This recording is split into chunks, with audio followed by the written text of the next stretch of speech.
자, 불교의 의문점과 관련된 얘기해 보도록 하겠습니다. 여기 우리 그 진흥원 카피에 의하면 뭐라고 나왔냐면 불교가 무소유라고 하면 옷도 입고 다니면 안 되지라고 써놨는데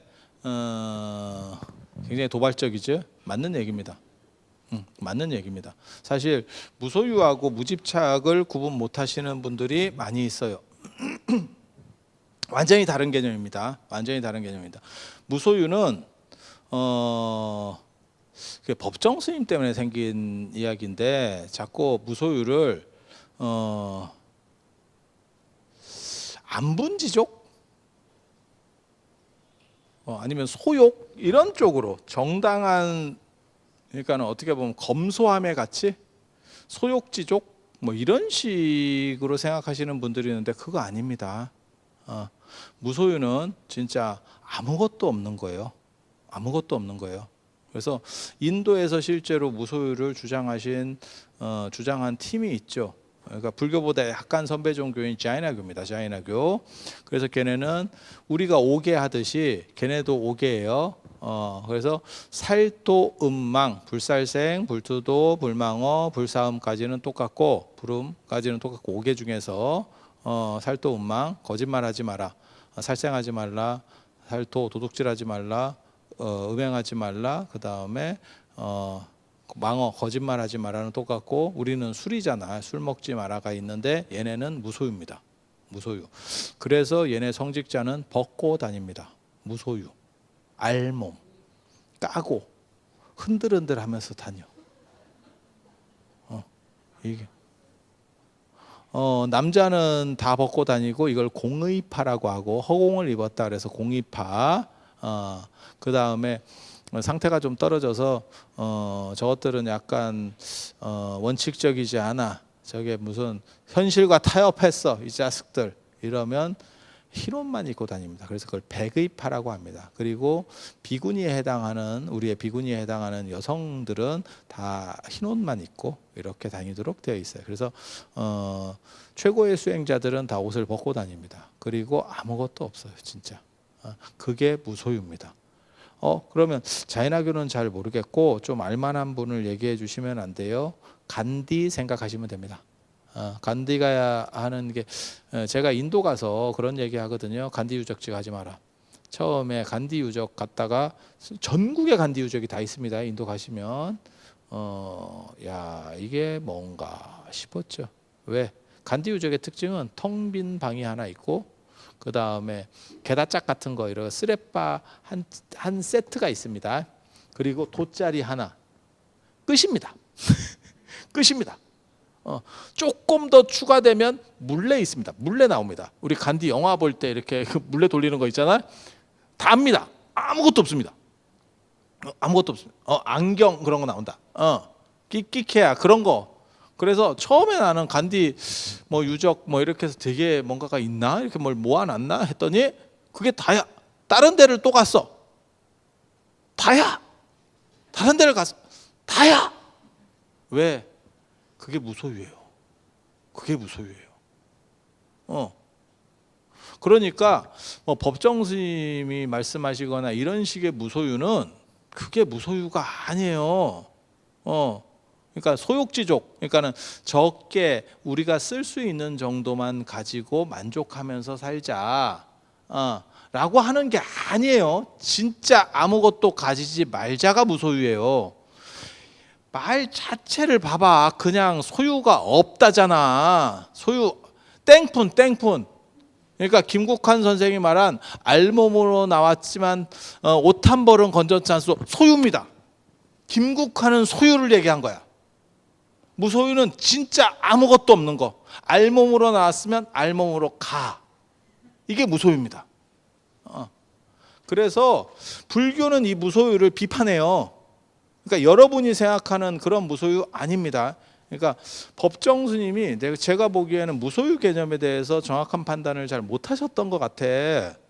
그게 동아시아 사람들이 생각하는 약간 이렇게 청빈의 개념으로 생각을 하신 거야. 꼭 필요한 것들만 가지고 최대한 절약하면서 검소하게 쓸 수 있는 것, 이거를 무소유하고 약간 등치시킨 개념이 있는데 그거는 무소유가 아니에요. 정확한 개념으로 말하면. 그리고 이것만 오류를 범한 게 아니고 텅 빈 충만이라고 하는 개념도 오류를 범한 거예요. 그거는 허에 대한 개념이지 당신은 공을 생각하고 말씀을 하셨던 것 같아. 근데 그건 공 개념이 아니고, 공은 비실체성, 실체는 없지만 작용은 있다가 공이고, 텅 빈 충만 같은 경우는 허의 개념입니다. 이 방은 지금 비어 있기 때문에 교실로도 쓸 수 있고, 그 다음에 도시락을 깔면 밥상으로도 쓸 수 있고, 그 다음에 사람들이 정 뭐 힘들고 그러면 누워서 잘 수도 있고, 그러면 숙소로도 쓸 수 있고, 이것은 비어 있기 때문에, 그 비어있음의 가치 때문에 여러 가지로서 끊임없이 활용이 가능하다라고 하는 건 허의 개념입니다. 노자에 나오는 허의 개념입니다. 그래서 개념 오류를 범하고 있는 것 같아요. 그리고 제가 이런 얘기하면 꼭 그렇게 말씀하시는 분들이 있는데, 네가 법정 스님보다 더 대단하냐? 대단하다는 얘기를 하는 게 아니고 개념의 분명함을 얘기하는 거예요. 개념을 얘기하는 거예요. 그리고 그런 거는 우리 같이 전문가들이 더 정확합니다. 시험 봐서 무소유를 법정 스님 같은 개념으로 쓰면 그거 떨어집니다. 그건 있을 수 없습니다. 그건 무소유가 아니에요. 무소유가 아니에요. 그래서 부처님 같은 경우는 그런 식의 무소유를 굉장히 비판합니다. 그러니까 초기 불교에서 보면 왜 저것들이 옷을 벗고 다니거든. 그러니까 저게 남사스럽잖아. 그러니까 불교는 옷을 입으라고 얘기하거든요. 무소유를 강조하면서 네가 그걸 내밀고 다니지만 다른 사람이 네 거를 별로 보고 싶지 않아. 물론 상황에 따라서 보고 싶은 경우도 있겠지만 보통 경우에는 그거 봐서 뭐하노? 뭔 얘기인지 알아듣겠어? 짜증이 나는 거지. 그래서 우리나라에도 무소유주의자가 있잖아. 그 박애주의자, 바바리맨이잖아. 다 보여줄 테다. 바바리맨이 무슨 나쁜 짓 해? 무슨 뭐 그 사람에게 무슨 뭐 육체적인 상처를 입혀? 뭐 아니면 뭐 강간범이 아무것도 아니야. 그냥 내 걸 보여주는 사람이야. 평등한 사람이야. 평등한 사람. 박애주의자. 그렇지만 걔를 우리가 깜빵에 넣지. 왜? 이유가 뭘까? 보고 싶지 않은 사람에게 왜 보여줘? 막말로 얘기해서 그거 아니요. 보고 싶은 사람에게 보여주면 문제가 안 되지. 그렇잖아. 그래서 부처님은 뭐라고 말씀하시냐면 저것들은 부끄러움을 모르는 사람이다. 그리고 기본적인 상대에 대한 배려가 부족하다라고 얘기를 하거든요.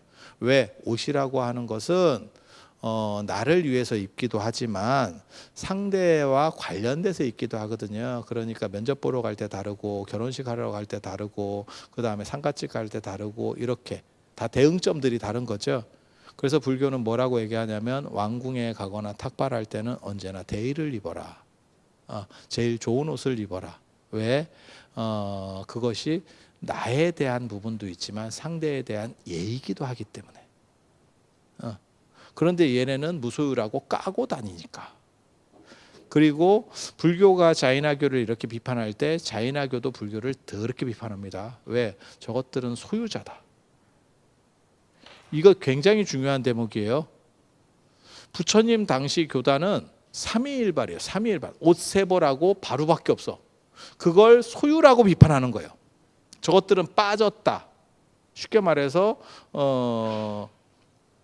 저것들이 현실 타협적인 걸 하고 있는 거다.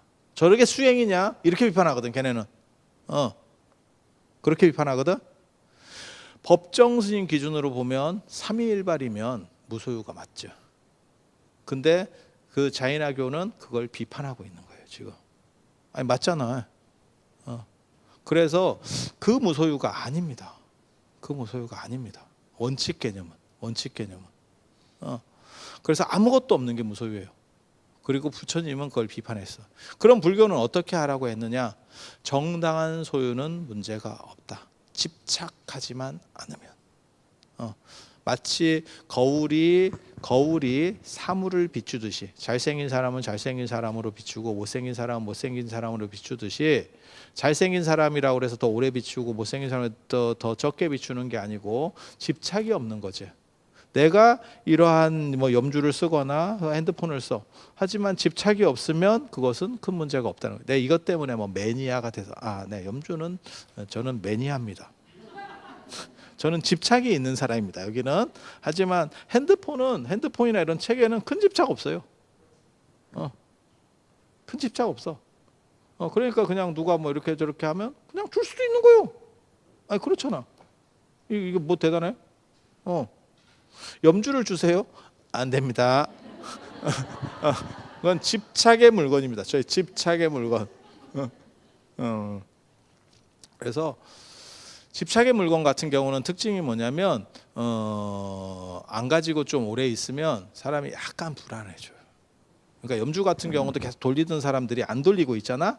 그럼 왠지 손이 허전하다. 그런 거 있어요. 다 있어. 그래서 저는 염주 돌리는 걸 굉장히 이렇게 강조하는 사람인데 그게 사람을 안정시키거든. 계속 일률적인 행동을 하고 있으면 반복적이고 단순 반복적인 행동을 하면 심신이 안정이 되거든요. 그래서 기도랑 관련해서도 제가 그런 걸 사실 굉장히 강조하는 사람이고 부처님께서 말씀하시는 거는 정당한 소유는 써도 문제가 없다. 단 그것을 집착하게 되면 장화홍련같이 되는 거지. 이해가 됩니까? 그래서 불교는 무집착이지 무소유가 아니에요. 제가 무집착 얘기할 때 그 얘기 해드립니다. 천수보리라고 하는 사람이 있어. 천수보리. 부처님한테 수보리가 이제 10대 제자 중에 수보리가 있고 천수보리는 다른 분이에요.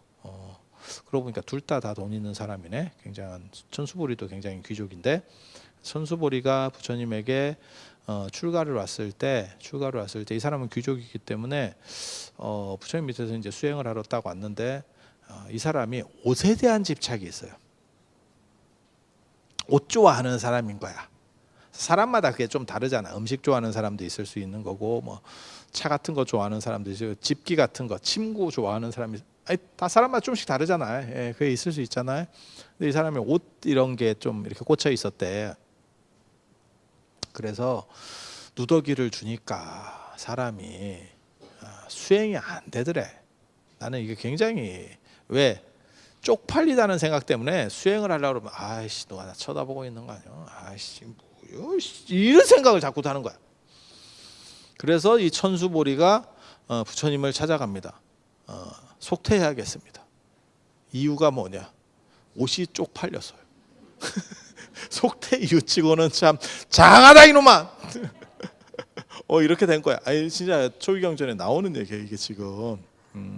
율장이랑 나오는 얘기야. 율장에 나오는 얘기야. 그래서 부처님께서 뭐라고 말씀을 하시냐면 시자가 아난인데 아난에게 그렇게 얘기를 하십니다. 천수보리에게 비단옷을 입혀라. 비단옷을 입혀라. 그래서 아난이 시주에게 구해서 비단옷을 만들어 줍니다. 그랬더니 이 사람이 집착이 떨어지면서 옷에 대한 집착이 떨어지면 정신 집중이 되더라는 거예요. 그때부터. 그래서 결국 아라한이 돼요. 그래서 천수보리가 지금도 증일암경 그 제자품 같은 데 보면 호의제일, 좋은 옷 입은 제일은 천수보리 이렇게 나와. 그래서 뭐가 있냐면 부처님께서 그렇게 말씀하셔요. 그것이 정당하냐의 문제가 벌어지는 거예요. 비단옷을 입는 게 정당하냐? 이러니까 부처님께서 뭐라고 말씀하시냐면 어떤 사람은 좋은 옷을 입고 집착을 털어낸다. 어떤 사람은 좋은 옷을 벗고 집착을 털어낸다. 굉장히 재밌는 얘기예요. 그러니까 보통 사람들은 누더기 같은 걸 입으면서 나는 수행자야 라고 해서 속기를 끊어내고 수행을 하는 사람이 있는가 하면 어떤 사람은 그것을 가지면서 오히려 수행을 완성하는 사람도 있는 거죠. 그래서 집착을 덜어내는 것이 중요한 거지 무집착이 중요한 거지 무소유가 중요한 게 아니다. 이게 불교의 가장 큰 특징 중에 하나입니다. 그러니까 무집착은 가지지 않으라는 게 아니에요. 그러니까 신도들도 마찬가지예요. 내가 정당하게 예전에 그거 있던데 축구 선수 뭐 그 홍명보 선수인가 뭐 이렇게 해서 가서 저 강남에 아주 좋은 아파트에 사신데 그러면서 누가 그러는 거야. 아니 축구 선수가 저렇게 50억짜리 아파트에 살면 되느냐? 그랬더니 그 말을 들은 사람이 그러더라고. 내가 뭐라고 대답했는지 아세요? 저한테 그러더라고. 아마 저 중에서 저 아파트에 사는 사람 중에서 땀 흘려서 번 걸로 치면 저 선수가 제일 나은 거 아니요? 그 몸으로 떼어서 번 거 아니요? 막말로 얘기해서. 그분이 무슨 뭐 어디 이상한 돈을 받았어, 뭐 투자를 해서 뭘 뭐 모르겠는데 아무튼 그분은 다 연봉으로 진짜 노력해서 번 돈 아니야. 그러면 그게 뭔 문제가 있어? 부자가 잘못됐다? 사실은 그게 문제가 있게 부자가 된 사람은 잘못이 있을지 모르지만 성실하게 노력해서 부자가 된 사람은 잘못이 없지. 그러니까 그런 것들은 정당한 소유가 되는 거고, 그리고 그런 것들이 나중에 자기가 놓고 갈 때 사회에 어떤 방식으로 환원하고 자식에게 어떻게 좀 물려주고 하면서 좋게 해버리면, 집착을 버릴 수만 있으면 또 다른 세계로 자기가 갈 때 아무런 문제가 없는 거예요. 그래서 이 세상은 빌려 쓰는 가치다 라는 생각을 하면 무집착이 이루어진다라고 하는 거예요. 그래서 불교에는 약간 노마드, 유목 같은 정신들이 있어요. 유목민의 정신이 있어요. 그래서 저 같은 경우도 제가 일주일에 4군데를 살아요. 일주일에 4군데를 살거든요. 그래서 물건에 대한 집착이 제가 원래는 안 움직이는 성격입니다. 저를 아시는 사람은 저는 말을 하는 성격도 아니고 움직이는 성격도 아닙니다. 나는 전생에 못이었습니다. 박혀서 그대로 있었습니다. 그런데 금생에 잘못 태어나서 먹고 살기가 힘들어서 끊임없이 떠돌아다니고 끊임없이 입으로 털어야 되는 상황에 봉착했습니다. 이거 인간 승리 아닙니까? 이렇게 살게 됐는데, 그래서 못같이 살 때는 제가 어린 시절에 계속 못같이 살았어. 못같이 그냥 박혀 있었던 거야. 그래서 제 어렸을 때 별명이 꿔다는 보리자루였었거든요. 요즘으로 치면 키보드 워리어 뭐 이런 데 해당할 겁니다. 그렇게 하고 있었는데, 그때는 참 물건 같은 거를 많이 아꼈어요. 막 이렇게 쌓아놓고 막 이런 걸 했었어. 그런데 계속 유목민 생활을 하니까 일주일에 4군데를 움직이니까 쌓아놔도 쓸모가 없어. 이게 있어도 어디 있는지도 못 찾겠고. 그래서 어떤 일이 벌어지는 줄 아세요? 내가 좋다라고 생각하는 건 몸에다 장착하고 다닙니다. 그러니까 염주 같은 거 주렁주렁 달고 댕기고, 집에서 호주머니에서 필통이 나오지 않나 막 이렇게 댕기는 거예요. 이게 지금 참고로 말씀드리면 제 호주머니 한쪽에 여러분 거의 손가락만큼에 들어갑니다. 아 진짜야. 그거 보는 사람은 신기한다. 뭐가 이렇게 계속 나와? 그렇게 해서 이게 유목 정신이에요. 그리고 유목 정신을 가진 사람은 상대적으로 집착이 줄어들어. 그리고 이 집착이 정신에게도 유목 정신이 있다면 모든 것은 빌려 쓰는 리스 정신을 가져봐. 날 리스했어. 라고 하면 모든 집착이 상대적으로 털어지면서 불교적 전통에 가까워져요. 그래서 불교는 인위적 무소유가 아니고 무집착의 삶을 지향합니다. 그 무집착은 사람마다 상황에 따라서 달라. 어떤 사람은 이것에 집착하고 어떤 사람은 버리는 것에 집착하는 사람도 있어요. 가섭은 버리는 것에 집착하는 사람이었어요. 그리고 가섭은 무소유까지는 아니더라도 청빈에 집착하는 사람이에요. 그래서 부처님한테 혼나거든요. 그리고 무소유도 집착입니다. 무소유해야 된다라고 하는, 옷을 벗고 다녀야 된다라고 하는 것도 집착이에요. 옷을 입을 상황에서는 입고 벗을 상황에서는 벗고, 뭐 목욕탕에 가서는 벗고 나와서는 입고, 이게 오히려 정당한 거다라고 말하는 거예요. 그리고 그런 상황들은 시시각각 상황들이 바뀌어가. 그런 걸 보고 중도라고 하는 거예요. 그게 시의적절하게 맞출 수 있느냐라고 하는 거. 그게 불교의 핵심 포인트입니다. 그래서 무소유라고 하는 거는 사실은 불교 정신이 아닙니다. 잘못 들으면 무소유나 무집착이나 비슷한 거 아닙니까?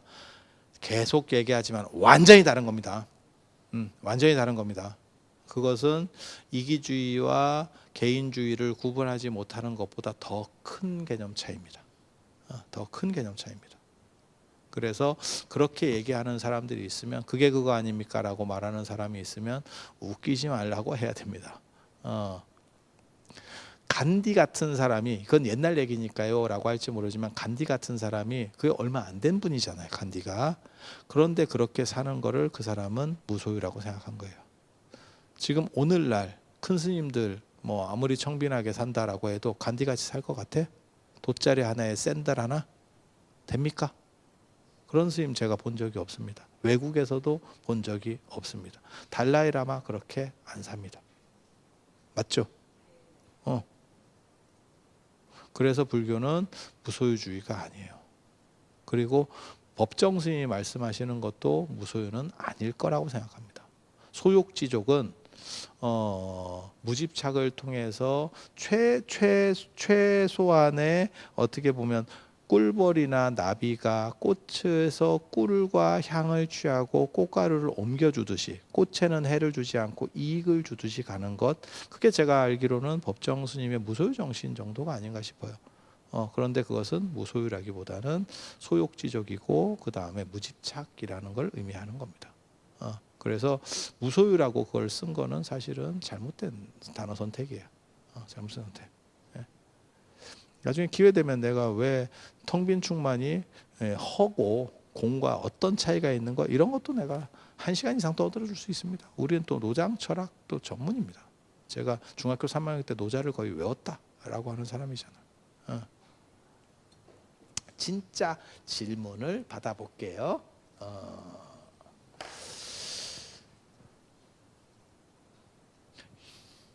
유대인이 보석과 현금을 지니고 다녔다. 내 거 이런 개념 아니요. 이런 개념 아니에요. 무집착이 주는 자유로움, 질문을 해보라니까. 근데 무집착은 계속해서 상황에 따라서 빌어 쓰면서 가는 거예요. 그러니까 소유를 넘어선 소유라고 보시면 돼요. 소유는 그 소유에 종속되는 거고, 무소유라고, 아니 그 무집착이라고 하는 거는 호텔에서 자는 거 생각하시면 돼. 그걸 편안하게 이용해. 하지만 그것을 떠날 때는 그냥 떠날 때는 말없이 그거 하지 마. 나는 바이바이야 그거 하려고 그랬는데. 그때 조금 너무 떨어지는 것 같다라고 생각을 했는데, 떠날 때는 말없이를 하네. 저거 써니님, 출가자와 재가자의 소유는 어디까지 허용될까요? 둘의 차이는 무엇입니까? 이렇게 물어봤는데, 출가자와 재가자의 소유는, 출가자 같은 경우는 법정 스님 말씀하시는 것처럼 최소주의 쪽에 집중이 되어 있는 거고요. 재가자 같은 경우는 정당한 소유면, 자기가 정당하게 번 거라면 얼마든지 가능합니다. 그리고 많이 가질수록 보시도 할 수 있고, 그게 문제가 없어요. 그러니까 불교는 성공하길, 재가자가 성공하길 바라는 종교입니다. 그러니까는 청빈하게 살 거를 여러분 청백리로 사세요라고 말하는 종교가 아닙니다. 불교를 믿으면 그 사람이 부유해지고 명성이 떨친다라고 부처님은 말씀을 하셔요. 그게 왜 그러냐면 정당한 소유를 통해서 얼마간의 이익을 사회에 환원하면서 그 사람이 명성적 가치를 높일 수 있기 때문에, 그래서 시계 생촌론이라고 하는 게 많이 나오죠. 보시하고 계율을 지키면 생천한다, 천상에 태어난다. 이 써니님이 또 뭘 물어봤냐면, 해민 스님 사건에 대해서 이게 있었잖아요. 그 해민 스님이 풀소유로 너무 그 애들이 닉네임을 잘해줘가지고 다 아시죠? 근데 개인적으로는 그건 그냥 개인적 판단이에요. 저는 그게 큰 문제는 없다고 생각해요. 그분이 크게 뭐 잘못해서 어떤 식으로 뭐 이상하게 방식으로 축제를 한 것도 아니고, 당신이 강연비 벌고 뭐 책 내 가지고 인쇄 받아서 한 거고, 아니 제가 욕을 먹을 수도 있는데 뭐 그 자기 집을 종단에 등록을 안 한 것도 아니고 개인 명의도 아니었고 종단에 다 등록을 해서, 그 얘기는 뭐 종단에 등록했다는 건 뭐냐면 종단 재산으로 넣는다는 거예요. 그래서 그 정도는 어느 정도 용납을 해줘야 되는 거 아니냐. 그냥 내가 내 거 가지고 혼자서 있었어요. 그러면 욕을 먹을 수 있지만 그 정도는 뭐 괜찮을 것 같은데.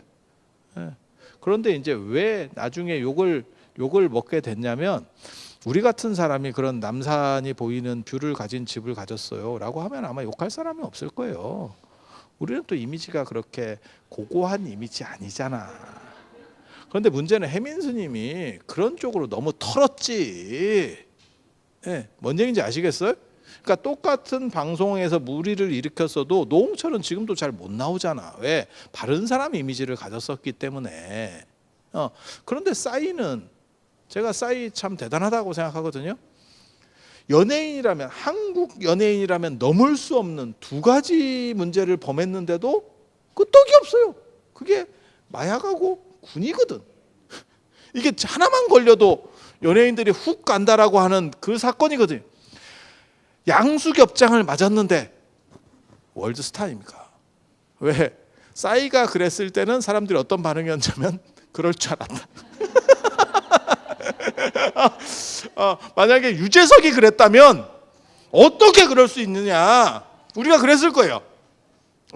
그래서 싸이가 그러니까 에라이 이런 정신, 그게 이미지를 어떻게 만드느냐 굉장히 중요한 거예요. 내가 만약에 남산이 보이는 집이 있다, 나 있었으면 좋겠어. 나 있었으면 좋. 나 좀 줘. 나 책으로 팔아서 그거, 야씨 책을 그거 하려면 나같이 팔아서 1000권 내야겠다. 1000권. 내가 이제 60권 냈는데 1000권 내야겠다. 금생에는 쉽지 않다. 금생이 쉽지 않다. 그래서 뭐 그 정도까지를 너무 이렇게 옥죄라고 하는 것은 좀 문제는 있는 것 같은데, 문제는 그분이 너무 이렇게 당신 이 이미지를 그렇게 만들어 간 거죠. 그것 때문에 문제가 커졌다는 생각 정도는 하고 있습니다. 그런데 사람이 사실은 좀 더 솔직할 필요가 있는 거거든요. 인간이라고 하는 게 진짜 청빈하게 사는 게 마음에 맞아요라고 하는 사람은 그렇게 많지는 않을 거예요. 그리고 TV나 방송에 많이 나온다는 얘기는 관종이잖아. 관종력이 없으면 나오겠어? 산속에 짱 박혀서 살겠지. 아니 그런 생각 안 들어? 관종력이 있는 사람은 다 뭔가 좀씩 더 가졌어. 아무것도 안 가지면 관종력을 이거 쓰기가 힘들어요. 개인적으로 저는 차도 없습니다. 제가 늘상 말씀드리지만 저는 면허도 없는 사람이고, 그래서 대중교통에서도 계속 저를 볼 수 있고, 엊그저께 내가 이게 쓸데없는 얘기 잠깐 해줄까? 엊그저께 내가 기차 타고 KTX 타고, 제가 서울역 엄청 많이 다니거든요. 왜냐하면 제가 네 군데를 사는데 그게 다 서울역에서 왔다 갔다 하기 때문에 그렇게 해서 서울역에서 딱 KTX를 탔는데 내 자리인데 누가 앉아 있는 거야. 아주 그 좌석 맞냐고 내가 이랬더니 이 옆자리인데 우리 일행이라고. 근데 그 옆자리는 통로석이네. 통로석이야. 그래서 나한테 좀 가서 앉으면 안 되겠니? 뭐 이런 뜻이야. 그래서 내가 어디까지 가시냐고 이랬더니 대전 간대. 울산에서 대전. 그래서 내가 안 바꿔주기 귀찮지. 왜냐면 우리 또 논문 심사도 해야 되고, 그러니까 그 읽어야 되는데 통로 쪽에 앉으면 좀 불편하고, 그 다음에 또 대전까지 가면 어떻게 된 일이 벌어지냐면, 내가 대전까지 갔다가 나는 울산에서 서울을 가는데 대전에서 또 바깥 내가 갈아 움직여야 되거든. 그럼 뭐 또 보다가 다 짐 싸서 또 옮겨야 되고 귀찮잖아. 가지고 내가 약간 이렇게 싫은 눈빛을 했더니 가더라고. 그래서 내가 내 자리에 앉았어. 뭐 그럴 수 있지. 근데 그 사람이 난 줄 아는 거야. 난 줄 안 거야. 그래서 스님 되게 피곤해 보여 이러면서 뭐 먹을 것도 주고 약도 주고 또 기침을 하니까 뭐 음료수도 주고 자꾸 이러는, 아이씨 부담. 그냥 모르는 척해.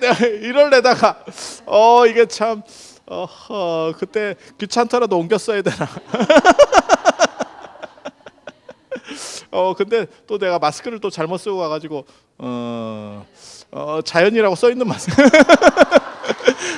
관종력 충만 마스크잖아. 내가 아는 스님이 나한테 그랬다니까. 너는 어떻게 네 이름을 마스크에 붙이고 다니니? 이게 제정신이니? 뭐 이런 느낌. 그래서 혹시 자연 스님 아니에요? 그런데 내가 아니라고 아까 맞는다고. 사실 보이는 건 여기까지밖에 안 보이거든. 왜냐면 모자 썼지, 마스크 썼지. 하지만 여기에 자연이라고.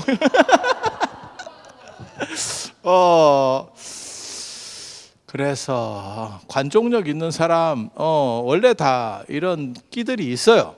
괜찮아. 괜찮아. 나 되게 재밌어서 약간 당황스러웠어.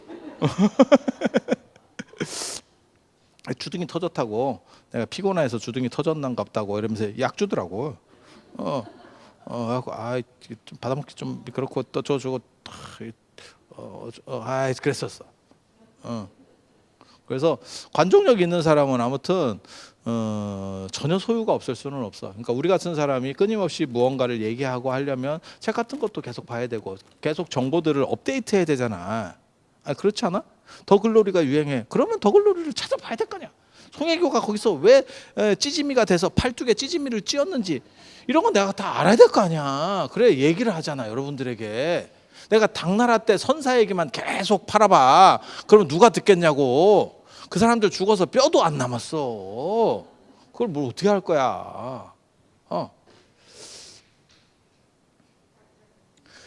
이거 째드기 보살님 이거 내가 진짜 안 해주고 싶어도 너무 도배를 하는데 이거 그리고 질문도 거지 같아요. 거지같이 짧은 걸로 계속 이렇게 이런 거 하지 마. 덕질도 집착일까요? 당연히 집착이지. 그걸 뭘 말이라 그래.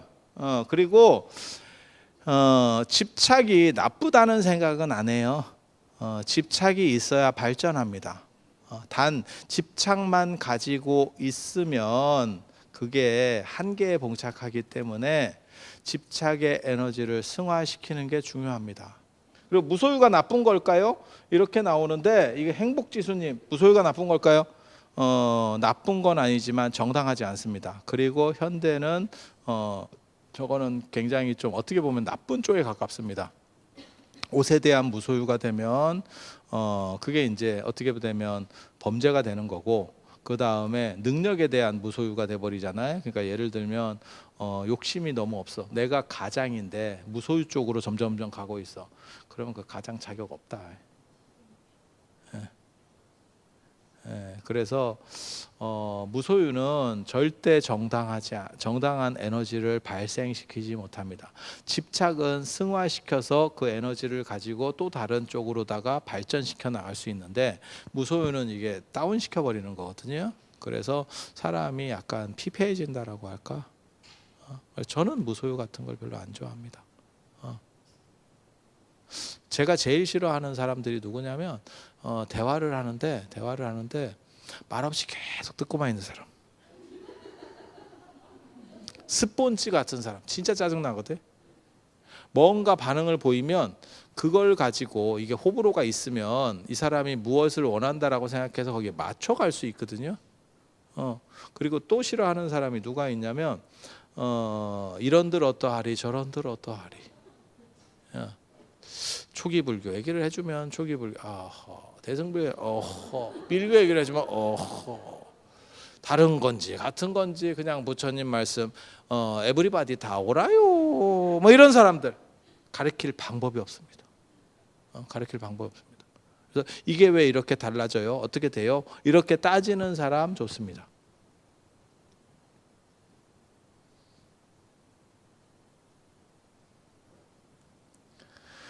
사랑도 집착인가요? 야 이거 당연히 집착이죠. 그게 집착이 아닐 수가 없죠. 그렇지 않아? 그런데 사랑도 여러 가지 사랑의 방식이 있어요. 그래서 그걸 꼭 나쁜 쪽으로만 할 게 아니고 좋은 쪽도 많이 있습니다. 그걸 가지고 건전한 에너지를 만들어서 훨씬 더 보람 있게 삶의 활력이 될 수도 있고 그리고 사랑이라고 하는 게 꼭 뭐 사랑끼리의 사랑 말고도 여러 가지들이 있잖아요. 그래서 저는 뭐 남녀 간의 사랑 이런 것도 굉장히 좋다라고 생각하는 사람. 저는 인욕 긍정론자이기 때문에 인간의 욕망 자체를 긍정하는 쪽이기 때문에 그게 나쁘다고 생각 안 해요. 그런데 변해서 무너질 것 같은데 많은 투자를 하시면 그거는 나중에 고통으로 남습니다. 그래서 우리 노래에도 있잖아. 애정은 눈물의 씨앗인가 봐. 그런데 그렇게 되면 안 되고, 그래서 전에 그런 얘기 들었는데, 어떤 돈 많은 분이 저한테 뭐라고 얘기하냐면, 받는 것도 참 좋은 일이지만 내가 돈이 많아 보니까 주는 기쁨도 있습니다. 줄 때, 그러니까는 그냥 뭐 얼마를 주는 게 아니고 몇 억씩 막 이렇게 해서 막 퍼주면서 쫙 이렇게 기마이 쓰고 할 때 그런 기쁨도 참 있는데 그 기쁨을 누릴 때도 잠시고 그것도 덧없습니다. 라고 얘기하더라고. 그래서 내가 차마 그 얘기는 너무 없어 보여서 안 했는데 잘 공감이 안 되네요. 내가 이럴래다가 일단 그거 나한테 줘보고 얘기합시다. 딴 데 줬던 거 입 털지 말고 나한테 주고 시작합시다. 내가 이럴래다가 너무 좀 기대 이하가 아닐까 싶어서 그리고 제가 요즘 늙어가지고 소심해져서 그래. 초심을 잃어서 그래. 있는 사람 앞에서도 막말을 할 수 있는 이 당당함이 있어야 되는데 요즘 늙으니까 약간 이렇게 위축돼요. 그래서 잠깐 생각하고 말한다니까. 선은 생각하고 말하면 안 돼. 즉각적으로 나와야 돼. 나 줘봐. 이렇게 나와야 되는데 이게 멈칫하면서 이걸 얘기하면 너무 없어 보이지 않을까? 이렇게 이건 선이 아닌데. 내가 이랬어 속으로. 그래서 그런 것도 있는 거예요. 그러니까 베품의 기쁨. 근데 그거는 있는 것 같아요. 그러니까 봉사라든지 내가 속한 단체나 저 같은 경우도 한국 불교를 위해서 어떤 일이랑 뭐라도 이렇게 보람 있는 일을 하나 만들어 보겠다. 집착입니다. 집착입니다. 하지만 집착이 없는 사람은 죽은 사람이라고 생각합니다. 무집착을 가지고 갈 수는 있지만 그 무집착의 진정한 무집착은 뭐냐면 집착을 넘어선 무집착이에요. 그러니까 집착을 넘어서서 무집착이 있다는 게 아니고 집착을 가지고 있는 상태에서의 무집착. 보살은 중생을 구제하지만 중생을 구제한다는 생각이 없다. 그래서 계속해서 중생을 구제할 수 있다. 그게 집착을 가지고 있는 무집착이에요. 그게 최고. 그게 최고. 그 다음 단계는 집착을 가지고 무집착으로, 그러니까 집착을 승화시켜서 사회, 내 주변과 나의 어떻게 성취, 그 다음에 내 주변 사람들의 행복을 위해서 그 에너지를 활용하는 것, 그런 거, 그런 게 그 다음 단계. 그리고 결국 무집착으로 승화되면 더 좋고, 그리고 가장 안 좋은 거는 에너지 자체가 없는 거죠. 그냥 늘상 퍼져 있어. 만성 피로야. 힘들지. 장사하는데 손님이 안 와요. 손님을 기다리는 것도 집착인가요? 여운주님, 메뉴를 바꿔보세요. 손님한테 집착하지 말고 맛으로 승부해. 무슨 주술도 아니고 와야 된다. 이게 무슨 음식점이 아니고 점집입니까? 뭔가 메뉴를 좀 개발해서 맛있는 쪽으로 할 수 있도록 그래서 손님이 찾을 수 있게 해야지. 왜 손님의 영혼을 후리려고 그래? 돈에 대한 집착 이런 거 좋죠. 그러니까 돈에 대한 집착이 있어야 돼요. 그래야 돈을 버는 거고. 저는 그런 게 나쁘다고 생각 안 해요. 나쁘다는 생각은 안 해. 단 늙었을 때 어느 정도 지나서 놔야 될 때를 놓쳐버리면 추해진다. 그 얘기까지는 해드릴 수 있어요. 그러니까는 사람이 잡아야 될 때가 있고 놔야 될 때가 있어요. 제가 그런 얘기 하잖아요. 제가 나이 50이 넘으면서, 내가 90년대 생이긴 한데 나이 50이 넘으면서 크게 각성하고 반성한 것 중에 하나가 뭐냐면, 제가 그 얘기는 많이 했습니다.